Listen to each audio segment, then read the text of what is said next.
Hello दोस्तों, कैसे हो? आपका स्वागत है त्रिपाण स्टडी सेंटर में। आज जो हम करने जा रहे हैं BA first year semester first Punjab universities. इसमें आज जो हम करेंगे पंजाब का इतिहास और संस्कृति बुक के अंतर्गत जो है एससीपी का जो है चैप्टर जो काफ़ी महत्वपूर्ण है, history and culture of Punjab. इसके अंतर्गत हमारा जो आज चैप्टर आया है, सिकंदर के आक्रमण का सामाजिक एवं सांस्कृतिक जीवन पर क्या प्रभाव पड़ा। तो ये काफ़ी महत्वपूर्ण चैप्टर एससीपी की होने वाला है।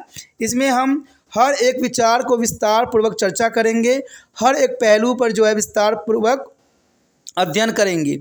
लेकिन ये सब तब होगा जब हम जो है चैप्टर स्टार्ट करेंगे। लेकिन चैप्टर स्टार्ट करने से पहले एक बात जो मैं हमेशा कहता हूँ, जिसको आपको सोचना भी चाहिए, विचार भी करना चाहिए और इवन अमल भी करना चाहिए, वो ये है कि जब भी वीडियो देखिए पूरा देखिए, क्योंकि अधूरा जानकारी सदैव खतरनाक होता है। साथ में एक इम्पोर्टेंट बात ये भी रहता है, अगर आप पहली बार वीडियो देख रहे हो तो लाइक शेयर सब्सक्राइब करना मत भूलना, क्योंकि दोस्तों लाइक कीजिएगा तो बनाने वाले का मनोबल बढ़ता है, सब्सक्राइब कीजिएगा तो इससे ये होता है कि जब भी मैं कोई वीडियो डालूंगा उसका नोटिफिकेशन आपको समय रहते मिल जाएगा। और देखिए शेयर का मतलब ये होता है कि आपके थ्रू ना जाने किन बच्चों को हेल्प मिल जाए, ये आप भी नहीं जानोगे, इसलिए जो है आप शेयर जरूर करो, ठीक है। व्हाट्सएप स्टेटस पे भी लगाओ। दोस्तों आरएनएसएस सेंटर जो है कई मानने में बहुत से बच्चों के लिए हेल्पफुल है, चाहे वो 8th क्लास हो, 9th 10th 11th 12th हो, चाहे वो एनआईएस बोर्ड के बच्चे हों, ठीक है, चाहे बीए एमए के बच्चे हो, सभी क्लासों के लिए कुछ ना कुछ जो है त्रिपाण सेंटर में उपलब्ध है। तो इसलिए आपके लिए ज़रूरी है कि आप सब्सक्राइब करके इसको चैनल को जो है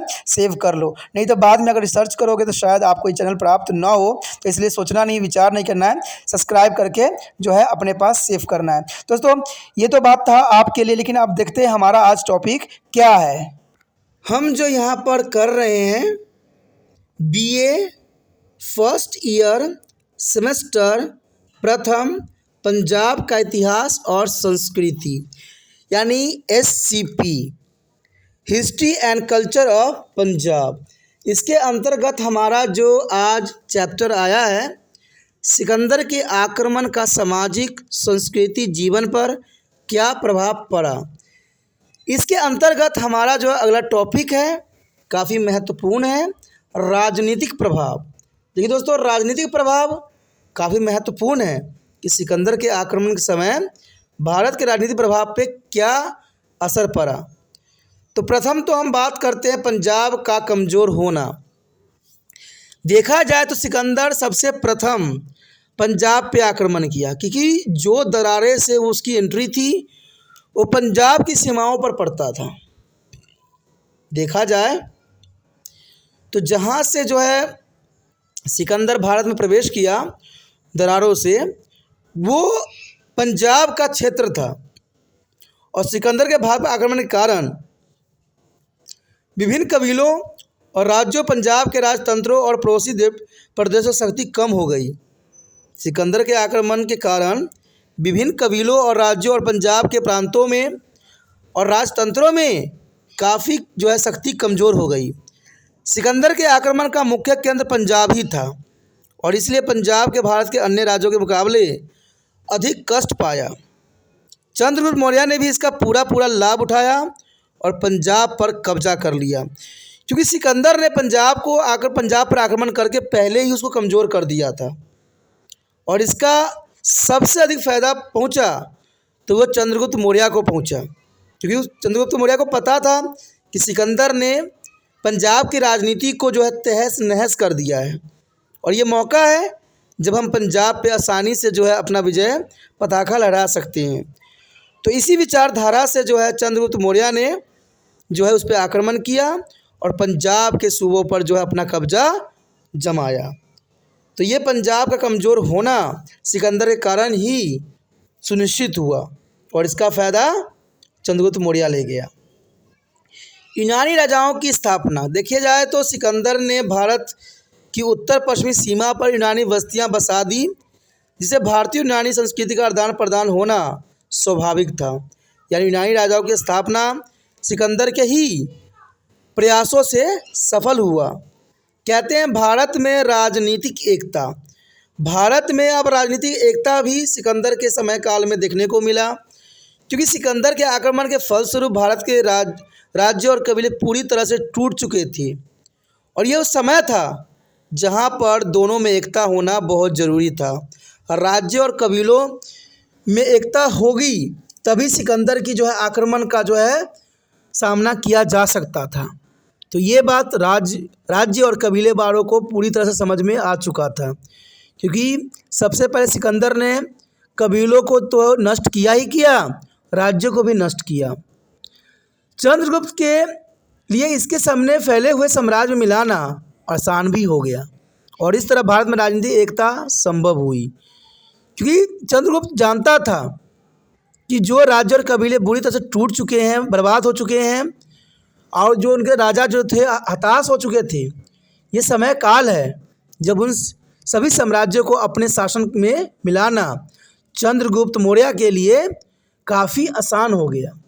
तो ये काफ़ी महत्वपूर्ण बात यहाँ पर आता है।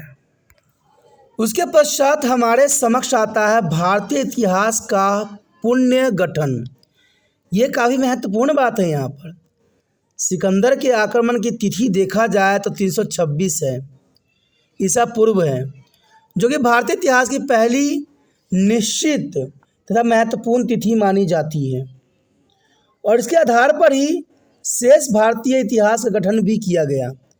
यानी देखा जाए सिकंदर के आने के तिथि से ही जो है हमारा भारतीय के शेष तिथि का इतिहास का जो है वर्णन हो सका। और इसके अलावा अनेक ग्रीक विद्वानों व इतिहासकारों जैसे मेगस्थनीज ने भारत के बारे में अपने विचार व्यक्त भी किए, जो भारतीय इतिहास की रचना में काफ़ी महत्वपूर्ण साबित हुआ। क्योंकि देखा जाए तो मेगस्थनीज ने काफ़ी महत्वपूर्ण किताब इंडिका लिखी और इंडिका में इसने सारी बातों को जो है पेश किया। उसके पश्चात हमारे समक्ष आता है भारतीयों का यूनानियों से नई युद्ध कला सीखना। देखिए, भारतीयों ने यूनानियों से जो है नया युद्ध कला सीखी, तो ये भी बहुत बड़ी अचीवमेंट थी राजनीति में। भारतीयों ने यूनानियों से जो युद्ध कला के नए तरीके भी सीखे और भारतीयों ने सेना स्थापना और प्रशासन के युद्ध विधि के नए तरीके भी सिखाए। सिकंदर की विजय ने भारतीय सेना को उनकी कमजोरियों का भी ज्ञान करवा दिया। कि सिकंदर से जो ये हारे, तो हारने के बाद अपनी गलतियों को जो है एनालाइज भी इन्होंने किया और इसलिए भारतीयों ने युद्ध के नए तरीके सीखना ही उचित समझा। चंद्रगुप्त मौर्य ने भी मौर्य साम्राज्य की जो है स्थापना की दिशा निर्देश सिकंदर से ही प्राप्त किए। तो देखा जाए तो सिकंदर का भारत में आना एक नई जो है युग का सूत्रपात करना था। भारतीयों का यूनानी में नई युद्ध कला सीखना उसको आगे के लिए काफ़ी मददगार साबित हुआ। भारत की राजनीतिक कमजोरियों को जानकारी, ये भी काफ़ी महत्वपूर्ण बात है कि भारत की राजनीतिक कमजोरियों की जानकारी भी हुई। भारत के शासकों के अपनी ईर्ष्या, दोष और लड़ाई झगड़ों के बारे में विश्व की जानकारी मिली और इसी कमजोरी के कारण उत्तर पश्चिमी देशों से भारत पर आक्रमण किया। क्योंकि देखा जाए तो भारत की राजनीतिक कमजोरियों की जानकारी सभी को हो गई कि यहाँ पर जो है राजा महाराजा आपस में लड़ते रहते हैं। जैसे आपको पता है कि आज भी वही परंपरा चलती जा रही है। आज भारत की तरक्की करने में किसी भी मंत्री जी का हाथ नहीं है, उनका सिर्फ एक दूसरे पर आरोप प्रत्यारोप जो है लगाते ही रहते हैं। देश की तरफ कोई ध्यान नहीं दे रहा है, देश की तरफ कोई भी ध्यान नहीं दे रहा है। चाहे जितना मर्जी आप टीवी में प्रचार कर लीजिए, जितना मर्जी कह लीजिए, लेकिन मैं जानता हूँ कि देश के लिए कुछ नहीं हो रहा है। सिर्फ आपकी अपनी जो इच्छा है प्रवान चल रहा है और आपकी इच्छा तो सिर्फ एक ही है, कुर्सी पे बैठना और कुर्सी आपकी बरकरार रहे। जनता चाहे जहाँ मर्जी जाए, आपको अपनी कुर्सी बचाना है। और यही बात जो है सिकंदर के आक्रमण के समय राजाओं की विचारधारा थी कि उनकी सत्ता नहीं जाए, चाहे जो मर्जी करना पड़ जाए।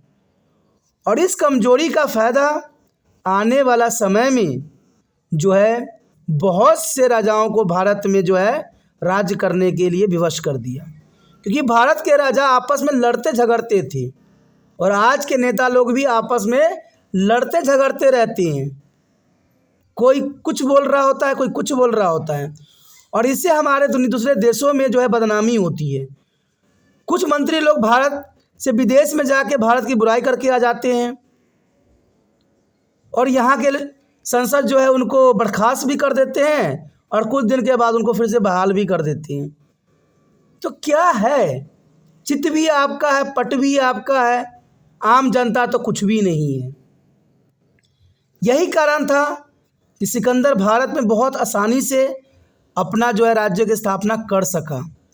बेशकली वो राज्य यहाँ नहीं कर किया, लेकिन अपनी यूनानी सेनापतियों को जरूर यहाँ पर छोड़ गया, जो काफ़ी कमजोरी जो है पूरे विश्व को पता चल गई। तो भारत की राजनीतिक कमजोरियों की जानकारी पूरे विश्व को हुई, और ये बात साफ यहाँ करता है। देखा जाए तो अगला पॉइंट है नए नगरों की स्थापना। सिकंदर के कारण नए नगरों की भी स्थापना हुई। सिकंदर ने भारत में 2 नगरों की स्थापना की। इनमें से एक नगर का नाम सिकंदर के घोड़े के नाम पर रखा गया, जो कि बुसेफाल था, और दूसरा नगर का नाम निकाय रखा गया। यानी देखा जाए तो सिकंदर ने 2 नए नगरों की स्थापना किया, एक बुसेफाल रखा और दूसरा का नाम निकाय रखा, जो काफ़ी महत्वपूर्ण था।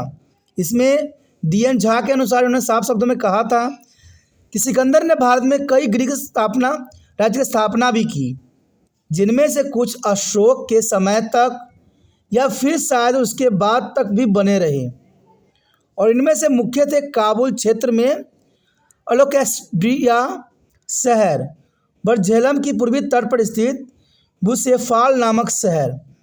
तो ये नगर की जो स्थापना उसने किया, काफ़ी समय काल तक ये अपनी जो स्थिति बरकरार रखी, जो काफ़ी महत्वपूर्ण है। उसके पश्चात अगले पॉइंट पे अगर नज़र करें भूगोल जानकारी में बढ़ोतरी, तो भौगोलिक जानकारी में हमें काफ़ी जो है बढ़ोतरी देखने को मिला। सिकंदर के साथियों जो है नील आर्चर और एरिस्टोबोडस हमें भूगोल से संबंधित मूल्यवान जानकारी देते हैं, और ये काफ़ी महत्वपूर्ण था। अगला हमारा टॉपिक है आर्थिक प्रभाव। चलिए देखते हैं आर्थिक प्रभाव। यहाँ पर अगर हम बात करें सिकंदर के अंतर्गत, आक्रमण के अंतर्गत आर्थिक प्रभाव, तो काफ़ी महत्वपूर्ण रहेगा। देखा जाए तो आर्थिक प्रभाव भी हमें सिकंदर के आक्रमण के कारण देखने को मिला। पहली पॉइंट तो यही बताता है कि यातायात के मार्गों का खुलना। सिकंदर के भारत में प्रवेश के कारण यातायात के मार्गों का खुलना बहुत बड़ी महत्वपूर्ण बात थी। सिकंदर ने भारत और ईरान के बीच यातायात के 4 अलग अलग जल और स्थल मार्ग खोल दिए, और मलपास यानी दरार कहते हैं। दरार का मतलब दोस्तों ये होता है कि 2 पहाड़ियों के बीच जो रास्ता होती है उसे दरारें कहते हैं, और ये 2 पहाड़ों को टूटने के कारण बनता है। तो यहाँ से आना जो है निचले सतह पर बहुत आसान होता है, नहीं तो आपको पूरे पहाड़ को चढ़ के आना पड़ेगा दूसरे देश में। तो दरारों का उपयोग आज हर जो है आक्रमणकारी करते हैं। काबुल घाटी एवं समुद्री रास्ता जो कि मकरन के किनारे से घूम कर जाता था, अब ये सभी रास्ते बन गए, जो यातायात के मार्ग को जो है काफ़ी प्रशस्त कर दिया। पूर्व और पश्चिम की दूरियां अब कम होना शुरू हुआ। देखा जाए तो पूर्वी और पश्चिम की दूरियां जो है कम हुई। सिकंदर के भारत पर आक्रमण से पूर्व और पश्चिम की दूरियां कम हुई, जिससे भारत और पश्चिमी देशों में नज़दीकी बढ़ी। डॉक्टर किरणपाल सिंह नरंग भी लिखते हैं कि इस आक्रमण की वजह से पूर्व और पश्चिम के संबंधों में काफ़ी वृद्धि देखने को मिला। तो ये आर्थिक प्रभाव के अंतर्गत है। कहते हैं विदेशों में व्यापार, ये काफ़ी महत्वपूर्ण बात है कि विदेशों में भी व्यापार का प्रावधान उस समय सुनिश्चित था। कहते हैं व्यापार के नए रास्ते खुलने से विदेशों में व्यापार को काफ़ी बढ़ावा मिला, और इसमें DN झा साफ शब्दों में कहते हैं कि ग्रीक से सिकंदर की सेना के आगमन के साथ ही भारत के लिए नई थल मार्ग खुल गए, जिससे आने वाले कई सदियों तक व्यापार को बढ़ावा मिलता रहा। तो ये काफ़ी महत्वपूर्ण है। और अगले पॉइंट पे हम बात करें सिक्के बनाने की कला, ये आर्थिक प्रभाव के अंतर्गत है। सिक्के बनाने की कला, तो कहते हैं भारतीय शिल्पकारों ने यूनानियों से सुंदर सिक्के बनाने की तकनीक भी यूनानी से ही सीखा। यानी उससे पहले भारत में सिक्के बनाने के जो है उत्तम तकनीक नहीं थी, लेकिन जब यूनानी भारत में आए, सिकंदर भारत में आया, तो उसने भारत में सिक्के बनाने के नए तकनीकों का जो है सूत्रपात किया। अगला टॉपिक जो हमारे समक्ष आएगा, सिकंदर के भारत पर आक्रमण का मूल्यांकन। तो चलिए देखते हैं सिकंदर के भारत पर आक्रमण का मूल्यांकन हम किस प्रकार कर सकते हैं। हमारे समक्ष जो आगे आया है, सिकंदर के भारत पर आक्रमण का हम क्या निष्कर्ष निकाल सकते हैं, क्या कंक्लूज़न है। दोस्तों कंक्लूज़न जो होता है बहुत काफ़ी महत्वपूर्ण होता है। निष्कर्ष एग्जामिनर निष्कर्ष को ही ढूंढता है पूरे जो है आपके लिखे हुए पेज पे, क्योंकि वही मेन बात होती है और उसी को ही वो इंद्रित करता है। तो सिकंदर के आक्रमण का मूल्यांकन करना काफ़ी आसान रहेगा कि सिकंदर के भारत आक्रमण कुछ इतिहासकारों को ने बढ़ा चढ़ा कर कुछ ने इसे संकलित करके बताया है। देखिए उनकी विचारधारा थी, जैसा उन्होंने सोचा वैसा उन्होंने जो है अपनी वृत्तांत लिखी। लेकिन देखा जाए तो किसी ने बढ़ा चढ़ा कहा, तो किसी ने बहुत ही संक्षिप्त में बात को जो है रखा। यूरोप के इतिहासकार एरियंस और कैटलस सिकंदर की प्राप्तियों से काफ़ी प्रभावित हुआ और वह सिकंदर की प्राप्तियों के सुनहरे अक्षरों में लिखता है। और उनके अनुसार भारत में कई परिवर्तन और कला, साहित्य और देखा जाए तो दर्शन शास्त्र, ज्योतिष विद्या में भी काफ़ी उन्नति हुई।